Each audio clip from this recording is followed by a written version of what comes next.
You're listening to the Iterators of the Imperium. Hi, I'm MEZ, and I'm here with my co-host Ryan, and you're listening to the Iterators of the Imperium podcast, the podcast in which Ryan is the expert on Warhammer 40K, and I'm the noob trying to learn about the Warhammer universe. So Ryan, what is today's topic? Oh, I'm glad you asked, Miss. So we're doing a little bit of like a side story today, right? It's going to become relevant. It's like backstory for our next episode, which is going to be a good one. But this one, it takes a bit of a sidestep, right? So this one is about the Black Legion. I like to refer to them as the 21st Legion. No one else does. That annoys people when I call it that. But the Black Legion, right? Yes. So the first thing you need to do is there's a bit of a correction I need to issue. Because when I was editing the last episode of the Horus Heresy one, I realized I made it sound like the Emperor destroyed Horus altogether. And he didn't. He destroyed his soul entirely, right? So there's no way this dude's coming back. But his body was, for the most part, intact. I think there was a hole through one of his hearts, or through both of his hearts. But otherwise, his body was pretty intact. You'd still recognize that he was Horus, you know what I mean? Yeah, but it's still just his soul. Like, there's no, he's undoubtedly dead. I've spoiled myself, you know, on the internet on that part. By the way, I'm sorry. He's like the deadest guy in all of 40k, right? Yes, some people are unsure. You know, it's kind of but yeah, he's no doubt. Yeah, right. Also, as a little bit of a precursor to this episode, there's another character I'm going to mention a little bit. A guy called Fabius Bile. Right? Yeah. So, you know, at the start of the heresy, some of the legions got a bit off the rails. There was an apothecary called Fabius Bile, who was... He, in a really weird way, ended up experimenting on Space Marines because he thought he could improve upon the Emperor's designs. Which is a ridiculous concept. Who the hell can do that?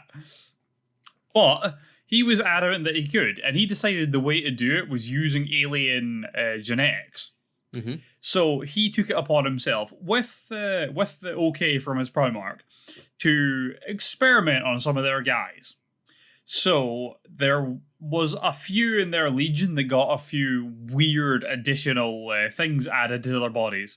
There was some that could produce this like hypersonic screech that would like stun their enemies. Stuff like that, right? Nothing too crazy at the start. Still heresy in like some of the worst way possible. Just grafted alien bits into Space Marines.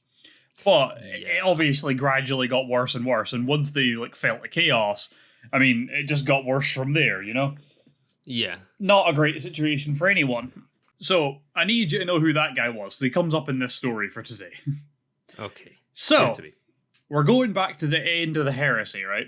Horus dies, chaos backs off, all that kind of stuff. And then the good guys push the bad guys away. The first legion to run during the battle at, like, the Siege of Terra, after Horus died, the Sons of Horus were the first ones to retreat. And that obviously earned them a reputation as cowards because they ran away because their leader died. That's just not a good look, you know. Nah, it's really not. So everyone thought they were cowards, which is just terrible. So the remaining Sons of Horus fled into the Eye of Terror. They were being pushed that way anyway because the Emperor decreed that all the traitors should be. And they landed on a planet called Malium. I think that's how you pronounce it. It's a weird one. There's a lot of vowels in it. And they ended up building like a fortress stronghold there, and they built a shrine to Horus with his corpse. And yeah, and it gets a little bit weird from there, right? Because these guys couldn't let go of Horus, right? They were against it. Like all of the legions have like a special bond with their Primarch. They actually think of them as a father and a demigod, kinda, because they may as well be. Yeah, they kind of are, but these guys couldn't let go of Horus even though he was dead. So they would like pray to him and sacrifice stuff to him, like to his corpse, in this weird shrine. And they also never replaced him. They never promoted anyone to the new leadership. They just had all the same captains and stuff and just kind of kept doing stuff, but with no one actually in charge. But didn't somebody have to be in charge? Well, you would think so, but because they were in the Eye of Terror, they were just kind of all going around in war bands doing whatever they wanted. So, like, the captain of that, of that section of the Legion would still be in charge because he was the captain before, but he was only in charge of that group. You know, he had no ability to command anyone else to do anything or anyone from any other groups to do anything. No. So him and his guys would just go off and do whatever they were gonna do.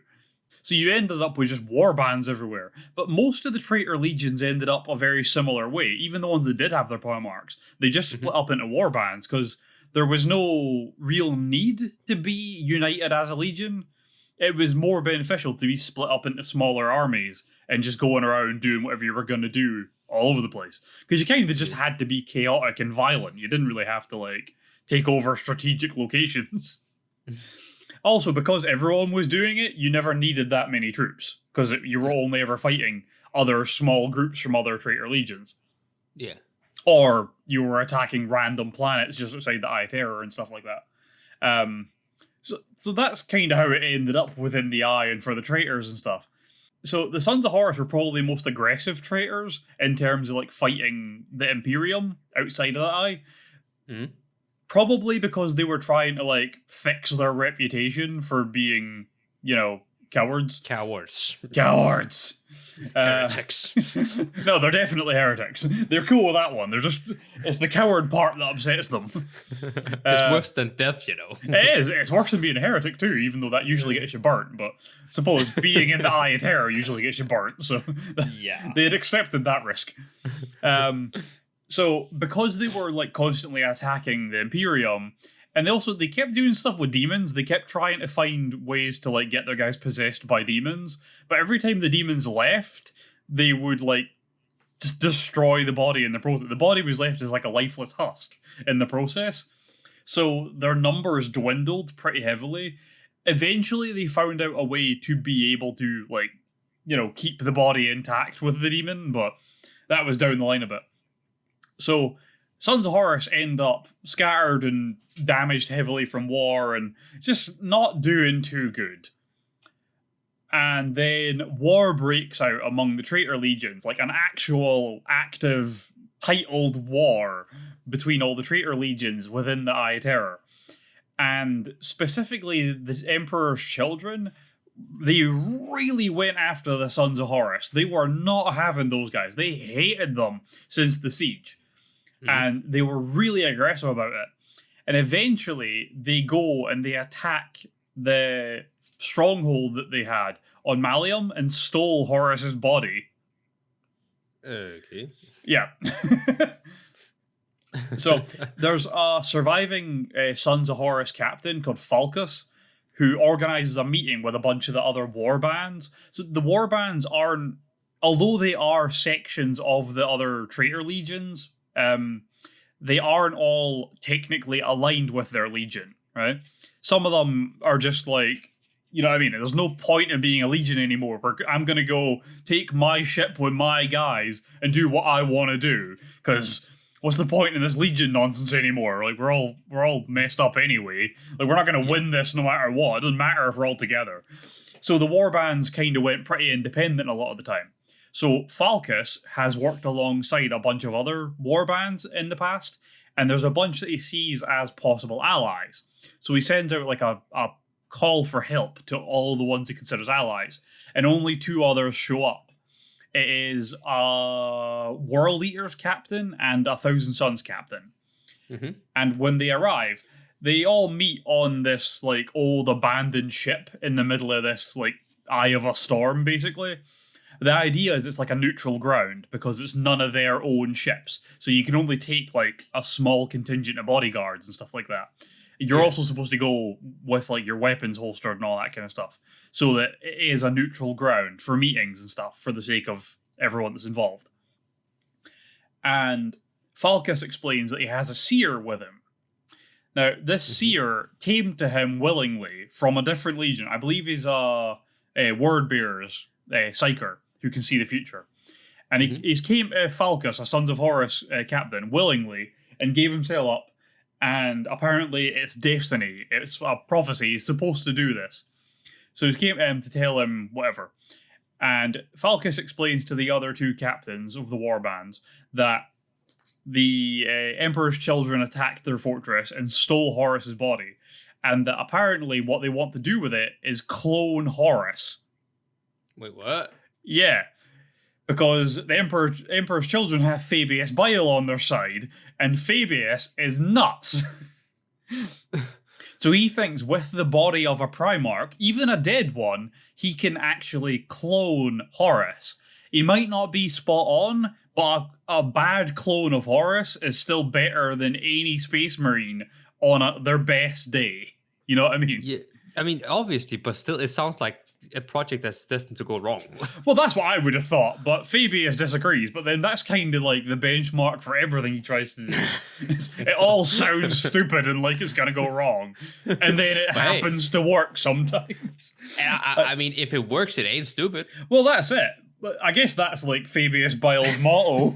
If it works, it ain't stupid. Like, why did you give these Space Marines the ability to scream at 40 million decibels? And they're like, you know, God damn it, Fabius. To be fair, that is actually very handy to, like, you know what I mean? It sounds like it is, but I'm pretty sure Space Marines, because they wear helmets, I'm assuming their suits are actually relatively soundproof. I don't imagine it's actually a particularly helpful ability unless you're attacking like aliens or unarmored humans. Well, and I reckon if you were fighting an orc and you did that, all of them would just collectively tear off their ears and then charge you again. Go all Piccolo on your ass and just tear their ears off and then keep going. Like, I doubt it's actually as useful as you think it could possibly be. Well, in certain situations, it's not unhandy, alright? Yeah, I suppose. Also, they spend like 90% of their time in space. There's no sound. Right? Like, you just have to point out the obvious. Do that, right? Actually, I also want to point out that if they're wearing their suits, if they speak, you can barely hear them. What they have is they have a Vox system. It's a speaker system in their suits, which allows so you get a Vox speaker which speaks from internally to outside, like you're having a conversation with someone in front of you. You get suit to suit, and then you get like ones for going to like spaceships and stuff. You usually need equipment for that, like radio equipment, or like squad to squad is a bit more long range. Usually that's like a radio guy as well, or someone with better gear, something like that. But that also means that if the guys with that ability to screech in like the weird sonic pulse are ever wearing their suits and they try to do it, either they will have to push the Vox button for it, like they'll have to turn on the Vox, in which case it'll be nothing but like the mic hitting its limit. You know what I mean? It'll just be that like spike of a mic, and that'll be it. It'll just sound bad. It won't be loud. that's kind of sad, you know. Yeah, or they'll just break their own suit's mic. I think that's what happens, you know. It peaks out at a max level, and then it just destroys itself. Yeah, I feel like that's all it would do. Not a great add-on, but he did a lot of other weird stuff, right? But this guy now thinks he can clone Horus from the body.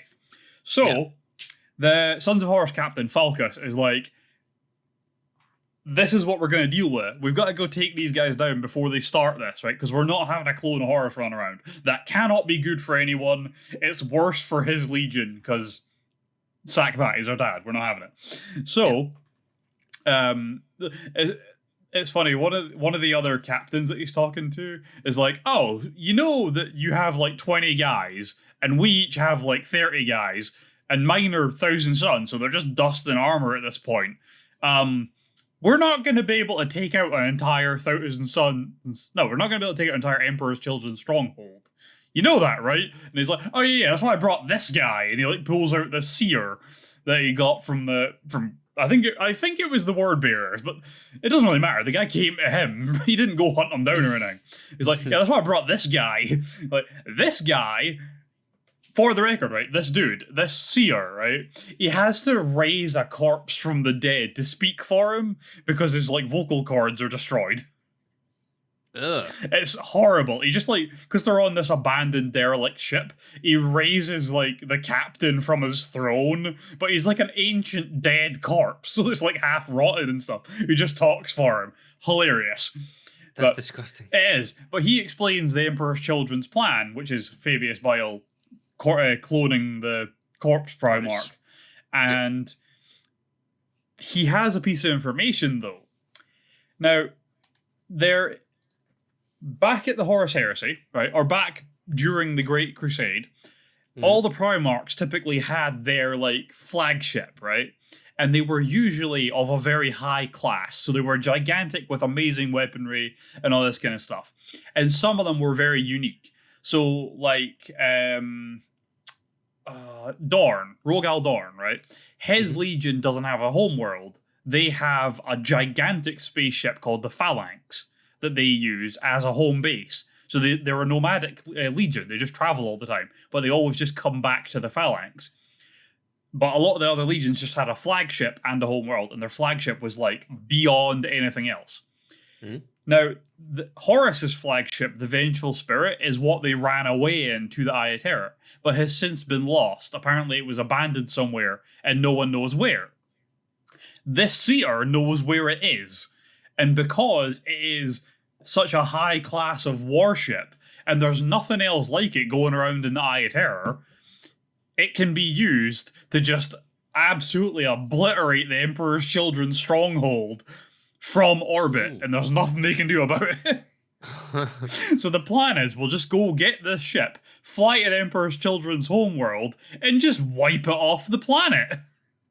Just delete it from the Eye of Terror. And then we'll all move on. That deals with all the problems at once. No one has to fight anyone. The Emperor's children aren't a problem anymore. No cloning. Hopefully Fabius Bile dies in the process. We'll all go home happy. That's his game plan. Yeah. Now, there's a lot of shit happens next. Like, Emperor's children turn up and ambush the three captains while they're meeting. One of them tears a hole in reality to get them off of the ship. They go to Mechanicus world within the Eye of Terror, which is a neutral zone and refuses to fight anyone, who saved Falcus because he was lost in that fight, and so on and so forth. They go get the Vengeful Spirit, right? That's the next important bit. They eventually go get the Vengeful Spirit. Right? And when they find it, they also find First Captain Abaddon, fucking Horus's second in command, was with the Vengeful Spirit. He has already started amassing forces to go kill the clone of Horus, because he already knew about it. So they just join up with Abaddon. Because, you know, he did half the work already. There's a weird thing, right? Abaddon doesn't have enough people to crew the Vengeful Spirit. It's way too big, and they just don't have, like, crewmen anymore. They don't have any way of getting them, you know what I mean? There's no, like, human worlds within the Eye of Terror. There's just chaos nonsense. So where do you get, like, an engineer? So there are a bunch of the legions, the traitors, that will go out of the Eye of Terror to claim slaves to do that kind of stuff. Or if they fight an Imperium ship, sometimes they'll take people, like, crewmen as slaves.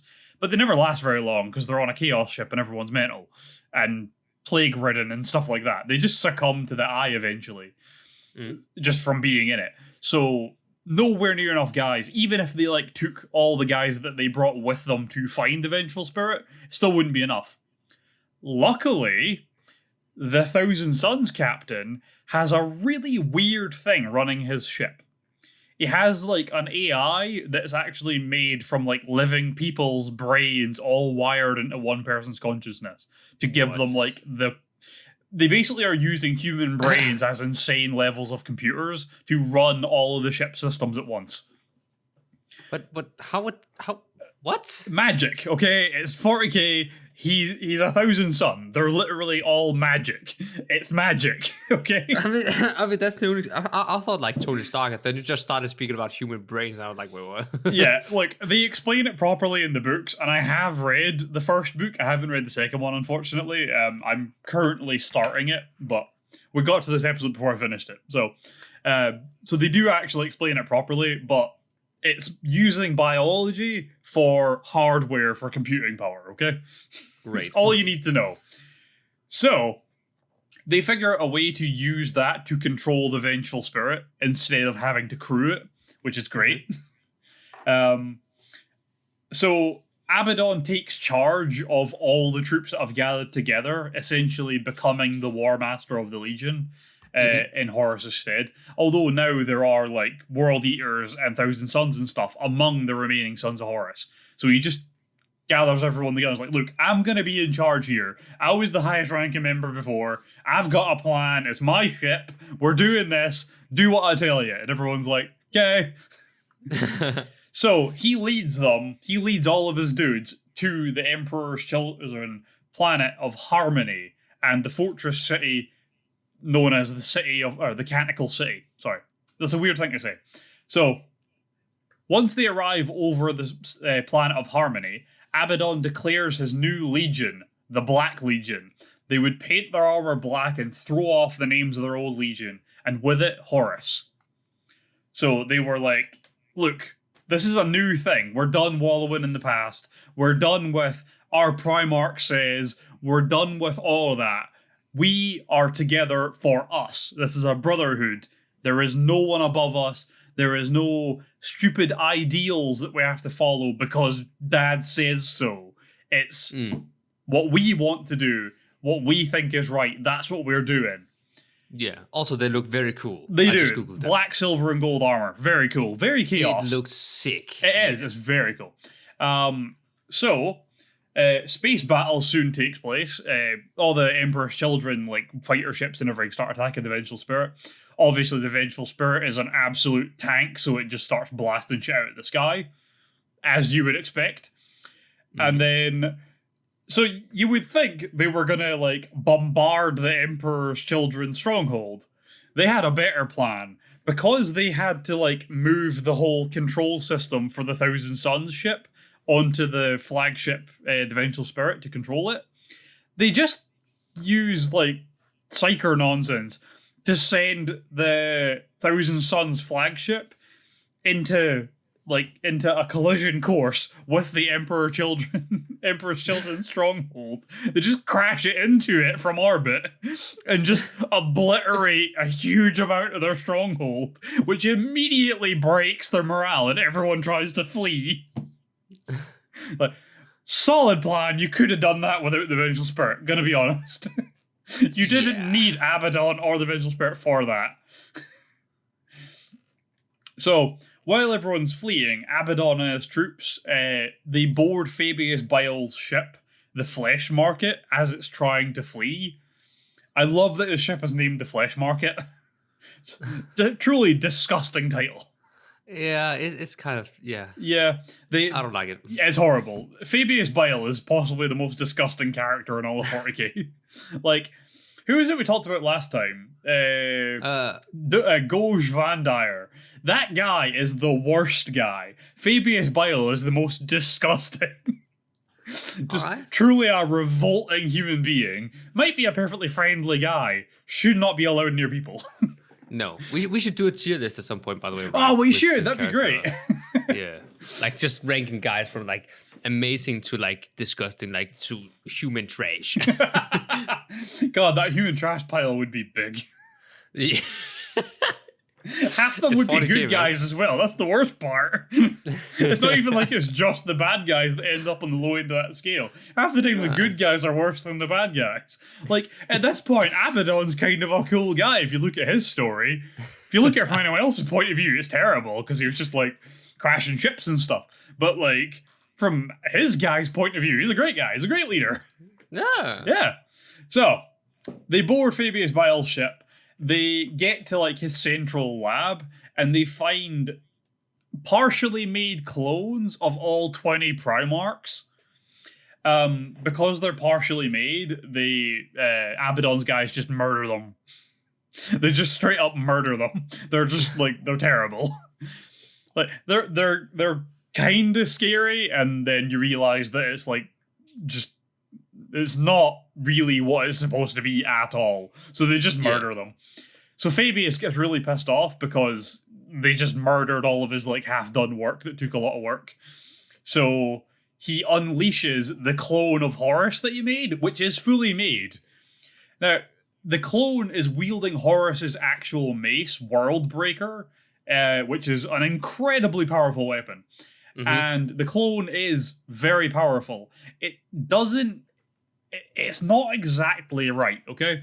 So its mind isn't quite right, but its body seems to be. So it's like dangerous in a fight, not going to get much of a conversation out of him, okay? No, I was actually about to ask about this because with the clone, the body should be like 1-to-1 and all that kind of stuff. Essentially, right? Yes. And power, like the muscles, all that stuff. Yeah. But like in terms of the Horus and how like he was a strategic genius in many ways, right? Yes.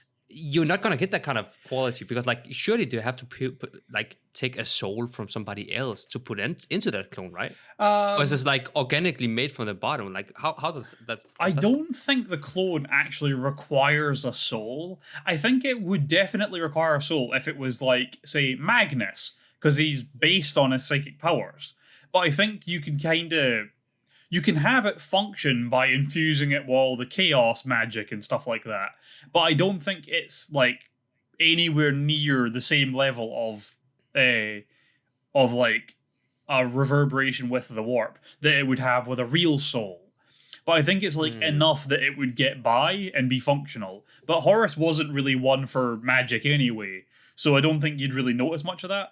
But the main thing is that while he has Horus's brain essentially cloned, it's not quite right. It's as if he's like kind of displaced. Like his mind isn't where it should be. So he seems really confused and stuff. But he gets like, something attacks me, I'll attack it kind of thing. You know what I mean? So like a primal instinct. Kinda, yeah. Guy. That's kind of brain dead. Yes. But he's getting flashes of memories and stuff, but nothing seems to be in the right order and stuff like that. So he's just really like out of place and confused, but he's still dangerous in a fight. Ew. So Horus starts attacking them all and fucks up a bunch of them, as you would expect, because he's destroying people with a giant mace. Eventually, Abaddon gets Horus's attention because he is wielding Horus's big claw. You know, Horus has a claw in one hand for some reason. Yeah. The Talon of Horus. So Abaddon took that from him. So he's been wielding that. And eventually he gets Horus's attention with it, and Horus is enraged by this. He basically taunts him like, haha, I've got your claw. It's a very strange situation. So Horus gets enraged and charges Abaddon and tries to crush him with a mace. And Abaddon catches Worldbreaker with the Talon of Horus. And with them being like stuck so close in like one-on-one combat, being like less than a foot away from each other, seeing Abaddon up close, Horus like remembers who he is and starts talking to him. And he calls him his son, because obviously Abaddon was his closest companion, basically. And Abaddon crushes Worldbreaker in the Talon, impales the clone of Horus with it, and announces that he is no longer Horus's son. What? Yeah. Because the clone wasn't really Horus. He knew that. That was the whole point of this. That making a clone of Horus was the most insulting thing you could possibly do. And it was... Yeah. Also, something during all this made Abaddon kind of realize the situation their legion had been in and why they had ended up the way they were. I'll explain that. It fits in a second. So shortly after all of that happens, Abaddon... Oh, by the way, Fabius Bell ran away, just so you know. He escaped. He fled, as usual. But shortly after all this, Abaddon takes up the title of War Master of the Traitor Legions, and begins assembling all the scattered warbands of all the traitors into the Black Legion. And now the Black Legion is the largest traitor force. It's made up of warbands of all the different traitor legions, and they're typically split up in all the different traitor legions. They're typically split up in all the different warbands. But they have gotten together a few times for what are called the Black Crusades. Right? Now, part of this whole thing of Abaddon putting them all together like this was that they realized that they needed to bury Horus, give his body a proper burial, and kill the clone so that they could bury the past with it and move on, because they weren't the Sons of Horus anymore. And they weren't cowards, and they weren't fighting for Horus's ideals or trying to do any of these things that they were sticking to purely out of, like, I guess just habit more than anything. Habit and pride. That they were now going to fight for themselves. So that was one of the reasons they were so adamant about going and taking down the clone and changing the title of their legion in a new form, because that's not who they are anymore, and they were moving forward as a new thing. Which is pretty good. It's a pretty cool concept, to be honest with you. So that's the first half of this whole episode, right? Now, the second half of this is going to be the 12 Black Crusades, right? So every one of these, when Abaddon gets the whole might of the Black Legion together to go for one particular goal. Most of them haven't ended particularly well. In all of them, Abaddon has achieved some ends, but very rarely has he, like, won. Usually they end with, like, Abaddon fled, or Abaddon retreated, or, or whatever. It always ends like that. It's always vaguely like he didn't succeed at whatever he was trying to do. There is an underlying theme you might pick up on, but yeah, we'll cover that at the end, right? So I'm going to quickly run through these. Feel free to ask any questions as we go. So, the first Black Crusade set off the long war between the traitors and the Imperium. It was the first Battle of Cadia. Do you remember Cadia? I mentioned it early on. Oh, it's a long time ago, man. Very long time ago now. It was like a couple months ago now, yeah. Can I Google it? No. Okay, I'll give you... Right, so we will cover Cadia later, but in the next episode. But properly, we'll cover it. We'll do like a little rundown of it. But just for a thing... The Iterators is obviously a hole in the middle of the galaxy, right? And around it, there are what are called fortress worlds. I think that's the word, or guardian worlds. It's one of them, anyway. The idea is these worlds have been transformed by, like, rapid industrial revolution to be able to mass produce weaponry, ammunition, and soldiers. The idea is that they are purely to keep things in the circle of, like, worlds and sectors around whatever it is. So, if there's an orc uprising in an area, sometimes the planets around it will be set up in a way that they can mass produce guards and stuff, so that orcs don't get past them. Cadia is the same concept, except they're on the doorstep of the Eye of Terror. So they are like the first point of call. If anything wants to get out, they have to get past Cadia first. Oh, yeah, now I remember it. Yeah. You said it was, what was like, that's a long time ago. Yeah, that was a while ago. It was also like, you have to do this, the guys who, we got it, right? Yeah, yeah, what is it? Today you have to do your duty, because if you don't, no one else will. Nobody else will. I remember that. Yeah, that's a long time that's ago, the Cadian Guard. So the first battle of Cadia takes place during the first Black Crusade, and Abaddon claimed the demon sword Drachnine? Anyway, he claimed the demon sword during this. For the record, Drachnine was born the first time a human murdered another human. Drachnine is a demon. He's now bound inside a sword. So this demon was born the first time a human killed another human for non-survival purposes. And he is now bound inside this sword. The sword is known as the Thorn in Reality, or the Shard of Madness. And now Abaddon just wields that like a nutjob. Oh, great. Yeah, and since then, the traitors and everything in the Eye of Terror have been at war with the Imperium. That's why it's called the Long War. It kept going for a very long time. It's still going, I'm pretty sure. The second Black Crusade was known as the Cursing of Corona. Abaddon placed a curse at the heart of Bellis Corona as a planet, and released a demon bound in a secret Inquisition base on Nemesis Tessera. I'm just giving you the highlights of them, because like we probably will go into actual detail about the 13 Black Crusades later on, but at the moment I'm just giving you a quick rundown so you get an idea what Abaddon's been up to since forming the Black Legion. Yeah. Third was the desecration of Gerstal. Abaddon had a demon prince attack Cadia, so he could destroy the remains of Saint Gerstal to stop his prophecy coming true, or him coming back as a living saint. Mm. The fourth was the death of Cromark. Cromac? I don't know. A lot of these have weird spelling. It's very hard to get to grips with. During this one, Abaddon had his forces destroy an ancient citadel of Cromac. Or Cromark? I don't know. And he also destroyed an ancient monolith. No one really knew why. Just a thing that he did, I guess. The fifth Black Crusade was the Tide of Blood. Abaddon used the Demon Prince to slay 2 chapters of Space Marines. So that's a full 2,000 Space Marines gone. The sixth was Drekkarth's Folly. Abaddon teamed up with a fellow... so the Sons of Horus didn't all join into the Black Legion. There were still a bunch of warbands. One of the captains was a guy called Drekkarth the Sightless. So Abaddon teamed up with him to attack a Mechanicum Forge world. And they won the war, or they won the battle, and then right at the end, Abaddon betrayed him and stabbed him, and then took all his troops into the Black Legion.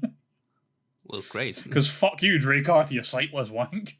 Yeah, I how did he not guess. join us before, right? Yeah, I don't even know why he did it. He just did it. It's just a thing that he decided to do. Why would he even, go into that collaboration with him? Like, Yeah, I don't know. I don't know he what the benefit before. was. He renounced, the new ways before. Like, what? It's destined to go wrong, man. Yeah, like, you're teaming up with a guy called Abaddon the Despoiler. What did you think was going to happen? The guy has a claw for a hand on one hand and a sword made of a demon in the other. How can that possibly be a trustworthy guy, even if you're also evil? No. He's a cool guy. Well, The type you want to hang out with, just casually. yeah, he's got good banter. The stories he tells, he's wild. You never know when he's going to stab someone, it's hanging out with him is like playing Russian roulette. you never know if his stories he tells when he's drunk is like reality or it's just like something that he's making up. Like it's kind of 50-50, but it's all messed up. That's the common It's all denominator. entertaining. Never a dull moment with Abaddon the Despoiler. And his stories always start with, so I killed this guy, right? And then So this his guy I story- killed this one time. Did I ever tell you about when I impaled this guy? And you're like, which one? God, Abaddon, get a new story. Oh, it's different stories. It's just different people, Just same start. It's just the same story. Like, Horus's stories all start with, so I threw this guy off a roof. But Abaddon, took that trait and was like, so I impaled this guy with a Talon Horus. Go, thanks, Abaddon. Right. So the seventh was the Ghost War. Abaddon stole a bunch of Blood Angels gene seeds so he could barter with Fabius Bile to make new Space Marines. I think the Black Legion was getting a bit thin after the last 6 Black Crusades. They needed to replenish ranks a bit. So naturally, they stole the one gene seed that made vampires. Of course. Yeah, if you're going to steal any, why would you steal the one that doesn't work right? Whatever. Worst case scenario, those guys turn feral, and you're like, well, you're the Black Legion anyway. You're kind of feral regardless. Just gotta send them to the right place where it doesn't matter who they kill. The eighth was the Skull Gather. Abaddon and his troop laid waste to a bunch of settlements all across various worlds. It looked like random carnage, but they actually had a secret goal. They were killing very specific amounts of people on all the different settlements for Tzeentch. And in return, Tzeentch destroyed another one of the ancient monoliths. The ninth was the starving of Cancephalus. That's a weird one to say. Abaddon started a 17-year-long war that destroyed a planet and 2 Space Marine chapters. 10th was the conflict of Helica. Abaddon teamed up with Perturabo and the Iron Warriors, the traitors, to fuck up the Iron Hands. That's basically all they did. They went and messed up Perturabo opened a secret way out of the Eye of Terror, and in return, Abaddon messed up the Iron Hands homeworlds. It's kind of... That's Ferrus Manus's guys, the one that got decapitated by Fulgrim. Yeah. They just went and messed up all their homeworlds for a while. That's about it. The 11th was the Doom of... this is a hard one. Reloria. Abaddon kidnapped a bunch of orcs for research purposes. Research purposes. That sounds... That's genuinely all they did. They just kidnapped thousands upon thousands of orcs so that he could do research on them. Because he wanted to know how they interacted with the warp. Because orcs are magic, just most of them don't know that they are. Yeah, it's like subconscious magic. So he wanted to know how that worked, so he kidnapped a bunch of orcs. Never really came to anything as far as I'm aware. The 12th Crusade was the Gothic War. This was an absolutely immense, huge-scale conflict across the Gothic sector. It was full-scale war, tons of planetary invasions, tons of space warfare, destruction of several planets, and 4 of the Blackstone fortresses were destroyed. Just so you know, Blackstone fortresses are these ungodly-sized spaceships built by some alien race that humans seem to just have taken. We just found them at some point and we're like, well, that'll do us. They have the ability to channel a pure beam of it's like one blast of pure immaterium energy, which can basically go through anything. It's nigh on unstoppable. It's basically a Death Star, I'm gonna be honest. It just looks a lot cooler, and it's a lot bigger.